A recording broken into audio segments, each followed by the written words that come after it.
Hello everyone. இந்த வீடியோவில் நம்ம வந்து மார்க்கெட்டிங் மேனேஜ்மெண்ட் ஃபிலாசபிஸ் தான் பார்க்க போகிறோம். ஆர்எல்ஸ் நம்ம வந்து கான்செப்ட்ஸ் அப்படின்னு சொல்லிக்கலாம். ஸோ இதுக்கு முன்னாடி வந்துட்டு ஜஸ்ட் இன்ட்ரடக்ஷன் வீடியோ மாதிரி பார்த்தோம். ஸோ இதுதான் வந்து செகண்ட் வீடியோ மார்க்கெட்டிங் மேனேஜ்மெண்ட்டில். அதாவது இதுக்கு முன்னாடி இருக்கிற பேப்பர்ஸ் ஒரு வீடியோஸ் எல்லா லிங்க்குமே வந்துட்டு நான் இந்த வீடியோ டிஸ்கிரிப்ஷனில் அட்டாச் பண்ணுறேன், போய் செக் பண்ணி பாருங்கள். எம்பிஏ ரிலேட்டட் பேப்பர்ஸ் நிறைய கான்செப்ட்ஸ் எல்லாமே வந்து நம்ம ஆல்ரெடி டிஸ்கஸ் பண்ணியிருப்போம், போய் செக் பண்ணி பாருங்கள். ஸோ ஃபஸ்ட் வந்துட்டு ஃபிலாசபிஸ் அப்படின்னா என்னன்னு பார்த்தீங்கன்னா, ஜஸ்ட் அந்தந்த டைமில் அந்தந்த கான்செப்ட்ஸ் எப்படி இருக்குது அதை தான் வந்து நம்ம பார்க்க போகிறோம். ஸோ பேசிக்காக இப்போ வந்து நம்ம ஒரு ஃபைவ் கான்செப்ட்ஸ் தான் வந்து பார்க்க போகிறோம். ஸோ ஒன்றுனாவே வந்து பார்க்கலாம். First marketing management philosophies are the different ways companies think about customers and business goals. So நம்ம மார்க்கெட்டிங் மேனேஜ்மெண்ட்லேயே பார்த்தோம், கஸ்டமரோட நீட்ஸை வந்து புரிஞ்சுக்கிட்டு அவங்களுக்கு ஏற்ற மாதிரியான ப்ராடக்ட்ஸ் அண்ட் சர்வீசஸை வந்து நம்ம டெலிவர் பண்ணுறது தான் ஒரு கரெக்டான மார்க்கெட்டிங் மேனேஜ்மெண்ட்டு. ஸோ அதில் வந்துட்டு டிஃப்ரெண்ட் வேஸ் இருக்குது. எப்படியெல்லாம் வந்துட்டு கம்பெனிஸ் வந்து கஸ்டமர்ஸ்க்காக வந்து திங்க் பண்ணி அவங்களோட ப்ராடக்ட்டையோ சர்வீஸையோ டெலிவர் பண்ணுறாங்க. ஸோ அதுதான் over time 5 major philosophies have developed. So எப்போலேருந்துனா வந்து கரெக்டாக தெரியலை, பட் ஒவ்வொரு டைமில் வந்துட்டு நிறைய ஃபிலாசபிஸ் அந்தந்த டைமில் ஒரு ஃபிலாசபிஸ் இருந்திருக்கும். ஸோ அதை பற்றி தான் நம்ம ஒன்று ஒன்றா பார்க்க போகிறோம். ஃபஸ்ட்டு வந்துட்டு அதில் ப்ரொடக்ஷன் கான்செப்ட். ஸோ இந்த கான்செப்ட் ஒரு கான்செப்ட்லேயுமே ஒரு ஐடியா இருக்கும், ஃபோக்கஸ் இருக்கும், அதில் சில ரிஸ்க்கும் இருக்கும். ஸோ அது எல்லாமே தான் வந்து நம்ம பார்க்க போகிறோம். ஸோ ஃபஸ்ட்டு வந்துட்டு நல்லா ஞாபகம் வச்சுக்கோங்க, ப்ரொடக்ஷன் கான்செப்ட். ஸோ இதில் என்ன ஐடியா அவங்க யூஸ் பண்ணியிருக்காங்க அப்படின்னா வந்துட்டு, customers prefer products that are cheap and easily available. So இந்த கான்செப்டில் வந்துட்டு ப்ரொடக்ஷன் தான் வந்து உங்களுக்கு தெரியும், நிறைய ப்ரொடியூஸ் பண்ண போகிறோம் அப்படின்னு ஞாபகம் வச்சுக்கோங்க. ஸோ அப்போ வந்துட்டு பீப்புள் வந்துட்டு சீப்பாக இருக்கணும், அதே போல் ஈஸியாக கிடைக்கணும் அப்படின்றது தான் வந்து மெயின் ஃபோக்கஸாக இருந்திருக்கு. ஸோ அதில் என்ன பண்ணுவாங்க, மாஸ் ப்ரொடக்ஷன் பண்ணுவாங்க, எஃபிஷியன்சி, லோ காஸ்ட்டு. ஸோ அதிகமாக ப்ரொடியூஸ் பண்ணும்போது ஒரு ப்ராடக்ட்டை வந்து நீங்கள் நிறைய ப்ரொடியூஸ் பண்ணும்போது ஆப்வியஸ்லி அதோட காஸ்ட் வந்துட்டு லோவாக தான் இருக்கும். ஸோ இதெல்லாமே வந்து ஃபோக்கஸாக இருந்துச்சு.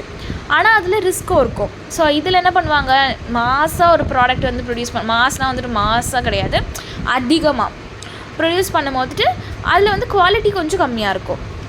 கரெக்டாக இப்போ நம்ம வந்து வீட்டிலையே வந்து நிறைய செய்யும் போது ஏதோ ஒரு நிறைய ஒரு பொருள்னு வச்சுக்கோங்களேன், எனக்கு அதிகமாக எப்படி தோணுன்னா, நிறைய நீங்கள் வந்து நிறைய பேருக்கு நீங்கள் வந்து சாம்பார் எல்லாம் வச்சிங்கன்னா அவ்வளோ டேஸ்ட் இருக்காது.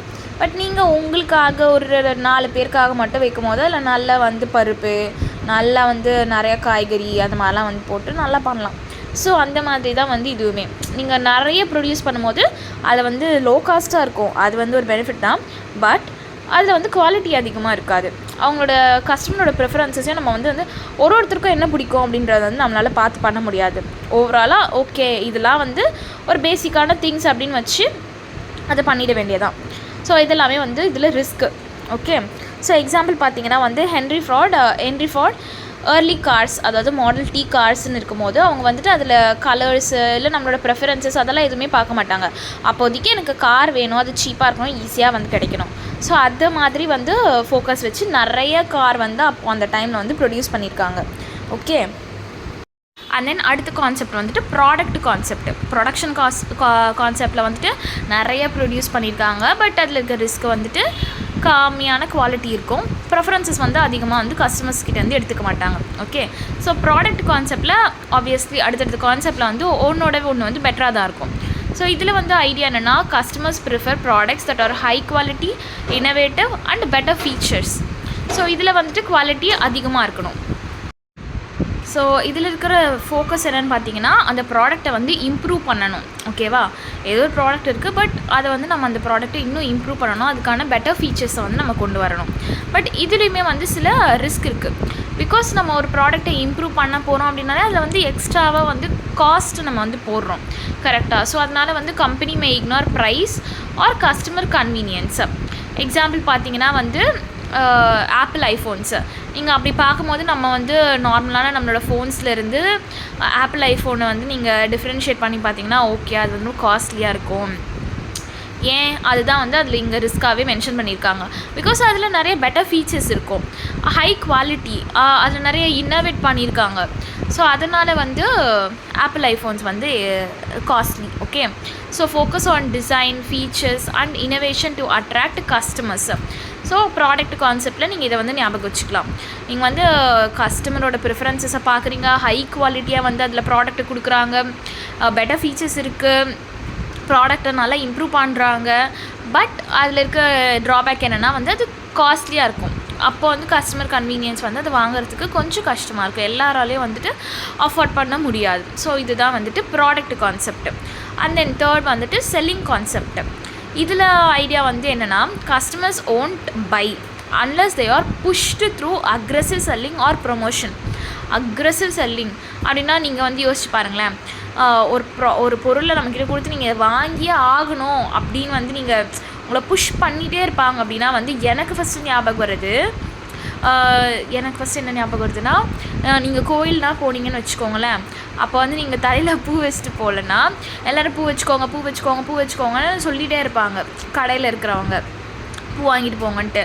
அப்போது நமக்குமே வந்துட்டு சரி பூ வாங்கிட்டு போயிடலாமே, அது எவ்வளோ காஸ்ட்லியாக இருந்தாலும் சரி ஓகே சொல்கிறாங்க வாங்கிட்டு போயிடுவோம் அப்படின்னு தோணும். கரெக்டாக?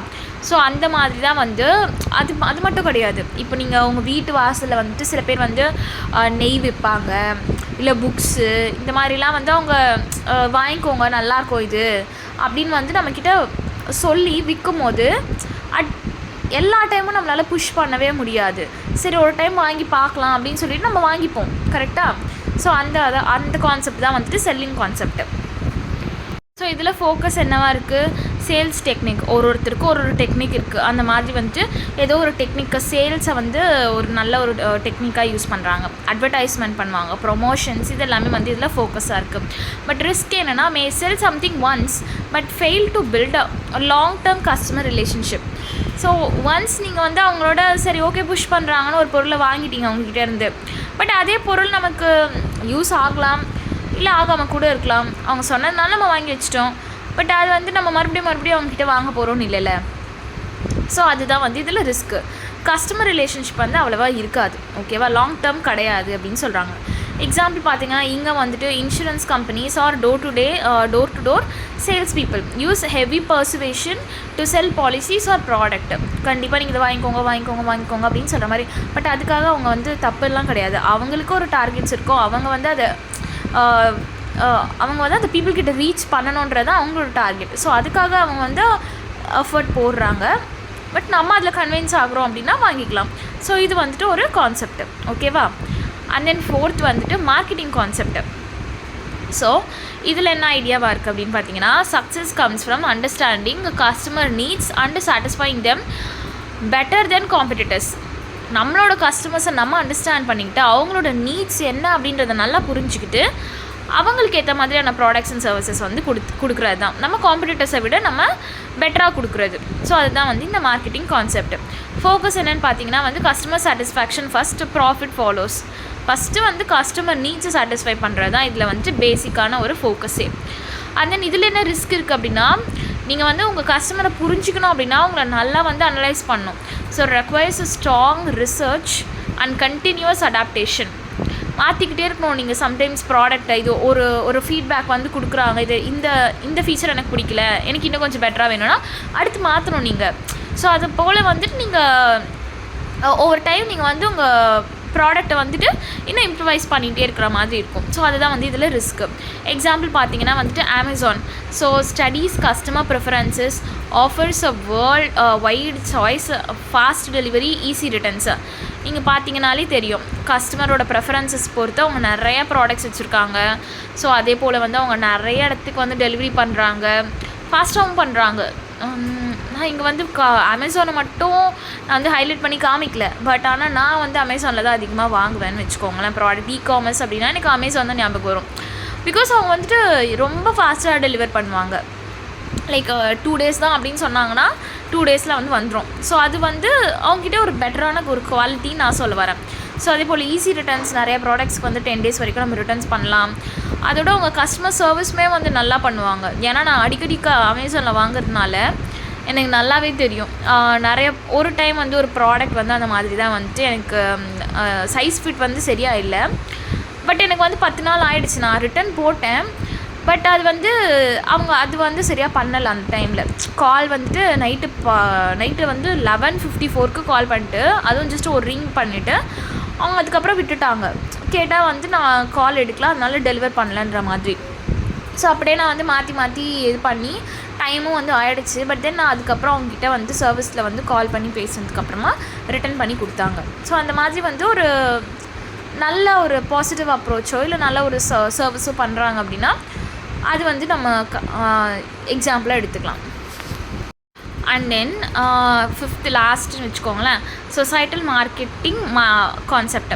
ஸோ இதில் வந்துட்டு சொசைட்டி அப்படின்னு வந்துட்டு அவங்க முன்னாடியே மென்ஷன் பண்ணிட்டாங்க. ஸோ சொசைட்டிக்கு ஏற்ற மாதிரி ஃப்ரெண்ட்லியாக இருக்கிறது தான் வந்துட்டு இந்த மார்க்கெட்டிங் கான்செப்ட். ஸோ இதில் ஐடியா வந்துட்டு companies should not only satisfy customers but also consider societies long term interest. So அது வந்து எக்கோ ஃப்ரெண்ட்லியாக இருக்கணும் அப்படின்னு கூட வச்சுக்கலாம். ஸோ வந்து எத்திக்ஸ், என்வாயர்மெண்ட், சஸ்டைனபிலிட்டி இது எல்லாமே வந்துட்டு ஃபாலோ பண்ணணும். ஸோ இதோட ஃபோக்கஸ் வந்துட்டு customer satisfaction plus social welfare ரெண்டுமே வந்துட்டு ஃபோக்கஸாக வச்சுருக்காங்க. ஸோ ரிஸ்க் என்னென்னு பார்த்தீங்கன்னா வந்துட்டு ஹையர் காஸ்ட்டு. ஆப்வியஸ்லி வந்து இவ்வளோ கன்சிடர் பண்ணுறாங்கன்னா அந்த ப்ராடக்ட்டோட ப்ரைஸோ இல்லை சர்வீஸோட ப்ரைஸோ வந்து அதிகமாக தான் இருக்கும். But builds a strong reputation. நீங்கள் வந்து இதுக்கு என்ன எக்ஸாம்பிள் சொல்வீங்க? காஸ்ட்லியாக தான் இருக்குது, பட் நம்ம அவங்கள நம்பி வாங்கலாம், ப்ராடக்ட் நல்லா தான் இருக்கும், அவங்களோட சர்வீஸ் நல்லா தான் இருக்கும் அப்படின்றது நீங்கள் எனக்கு கமெண்ட்ஸில் சொல்லுங்கள். ஸோ இங்கே எக்ஸாம்பிள் என்ன கொடுத்துருக்காங்கன்னா வந்துட்டு இந்த பாடி சோப் ஒரு பத்தாஞ்சலி இந்த மாதிரி வந்துட்டு எக்கோ ஃப்ரெண்ட்லியாகவும் இருக்குது. பட் அதே போல் வந்துட்டு அந்த ப்ராடக்ட்ஸையும் நம்ம வந்துட்டு நேச்சுரலாகவும் இருக்குது, க்ருவல்ட்டி ஃப்ரீயாக இருக்குது அப்படின்றலாம் சொல்லியிருக்காங்க. So Tesla echo friendly electric cars. Obviously நம்ம வந்து சொசைட்டிக்கு அது வந்து ஹார்ம்லெஸ்ஸாக தான் இருக்குன்னும் போது பீப்புளுக்குமே வந்து ஓகே அது மேலே வந்து ஒரு ட்ரஸ்ட்டு வரும். ஸோ அதை தான் வந்து இந்த கான்செப்டில் சொல்லியிருக்காங்க. ஸோ 5 கான்செப்டுமே பார்த்துட்டோம். பட் ஸ்டில் நான் வந்து ஒரு சம்மரி டேபிள் கொடுக்குறேன், அதையும் பாருங்கள். ரொம்ப இதெல்லாம் வந்து இன்ட்ரெஸ்டிங்கான ஒரு கான்செப்ட் தான். நான் வந்து அவ்வளோ தெளிவாக எக்ஸ்பிளைன் பண்ணுறேன்னான்னு தெரியல, பட் ஓரளவுக்கு உங்களுக்கு புரிகிற மாதிரி இந்த மாதிரியான கான்செப்டெல்லாம் இருக்குது அப்படின்னு நான் சொல்கிறேன். நீங்கள் வந்து இன்னும் நிறைய மெட்டீரியலை வந்து பார்த்து உங்களுக்கு பிடிச்ச மாதிரி இன்னும் கொஞ்சம் நிறைய கூட நீங்கள் தெரிஞ்சுக்கலாம். ஓகேவா? ஸோ சம்மரி டேபிளில் பார்த்தீங்கன்னா 5 கான்செப்ட் பார்த்தோம். என்னென்னது? First production concept, product concept, selling concept, marketing concept, societal marketing. So இதில் என்னென்னலாம் எக்ஸாம்பிள் பார்த்துருக்கோம், அதோட மெயின் ஃபோக்கஸ் என்ன, அதோட ரிஸ்க் என்ன, எல்லாமே வந்து நம்ம முன்னாடியே பார்த்தாச்சு. ஸோ நான் மறுபடியும் இந்த டேபிள் எக்ஸ்பிளைன் பண்ண மாட்டேன், நீங்களே ஒரு வாட்டி வந்து படிச்சிருங்க, என்ன இருக்குது அப்படின்றத ஒரு வாட்டி கோத்ரூ பண்ணிக்கோங்க. ஷார்ட்டில் பார்த்தீங்கன்னா ஏர்லி டைம்ஸில், அதாவது அந்த அந்த ப்ரொடக்ஷன் ப்ராடக்ட்டு அந்த ஃபஸ்ட்டு 2 கான்செப்டில் வந்துட்டு ஏர்லி பிஸ்னஸில் வந்து அதிகமாக வந்து கஸ்டமருக்கு ப்ரெஃபரன்சஸ் கொடுக்கல, மாஸ் ப்ரொடக்ஷனெல்லாம் இருந்துச்சு. அப்புறம் கொஞ்சம் கொஞ்சமாக வந்துட்டு தேர்ட் கான்செப்டில் பார்த்தீங்கன்னா வந்துட்டு அவங்கக்கிட்ட இருக்கிற ப்ராடக்டை வந்துட்டு சேல்ஸ் மூலியமாக வந்து புஷ் பண்ணுறாங்க பீப்புள்கிட்ட. அண்ட் இப்போ இருக்கிறதெல்லாம் வந்து பார்த்திங்கன்னா வந்து எக்கோ ஃப்ரெண்ட்லியாக இருக்கணும், கஸ்டமரோட நீட்ஸை புரிஞ்சுக்கணும், இந்த மாதிரி வந்து இருக்குது. ஸோ இதெல்லாமே வந்துட்டு ஒரு மேஜரான ஃபைண்டிங்ஸ்னு வச்சுக்கோங்க. ஸோ பாருங்கள், ஏதாச்சும் டவுட்ஸ் இருந்ததுன்னா கமெண்ட்ஸில் சொல்லுங்கள். நிறைய பேருக்கு வீடியோ வந்து ஷேர் பண்ணுங்கள், சேனலை வந்து சப்ஸ்கிரைப் பண்ணிக்கோங்க. இந்த வீடியோட டிஸ்கிரிப்ஷனில் நான் எல்லா ப்ளேலிஸ்ட் லிங்க்குமே வந்து அட்டாச் பண்ணுறேன், செக் பண்ணி பாருங்கள். தேங்க்யூ.